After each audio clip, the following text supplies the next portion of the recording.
শাকিব খানের নতুন cinema Prince নিয়ে যেন উত্তেজনা থামছেই না। সিনেমাটির ফার্স্ট লুক প্রকাশের পর থেকেই পুরো সোশ্যাল মিডিয়ার মতো ঝড় তুলেছেন ঢালিউডের মেগাস্টার শাকিব খান। আর শাকিব খানের এই লুক নিয়ে আবার মুখ খুললেন সাউথ ইন্ডিয়ার জনপ্রিয় সুপারস্টার রজনীকান্ত। হ্যাঁ, আপনি ঠিকই শুনেছেন। বিস্তারিত জানতে সম্পূর্ণ ভিডিওটি দেখতে থাকুন। எனக்கு ஏதாவது சப்ஜெக்ட் வச்சிருக்கீங்களான்னு கேட்டேன். சார் உங்களுக்கு ஏதாவது சப்ஜெக்டா நான் வச்சிருக்கேன் சார், நான் சொல்றேன் சார்। রিসেন্টলি একটি সাক্ষাৎকারে সুপারস্টার রজনীকান্ত বললেন, প্রথমে পোস্টারটি দেখি আমি ভেবেছিলাম এটা আমাদের তামিল ইন্ডাস্ট্রির কোনো হিরোর ছবি, কিন্তু খোঁজ নিয়ে অবাক হয়ে জানলাম এটা নাকি Bangladeshi cinema. So nowadays, actually, unnatural become, common.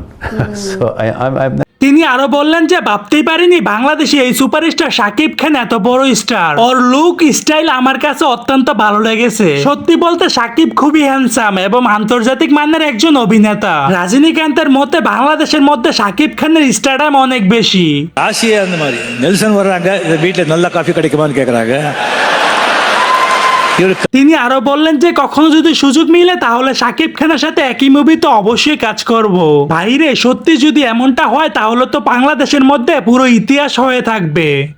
আমি আমার ফিউচার নিয়ে ভাবি না।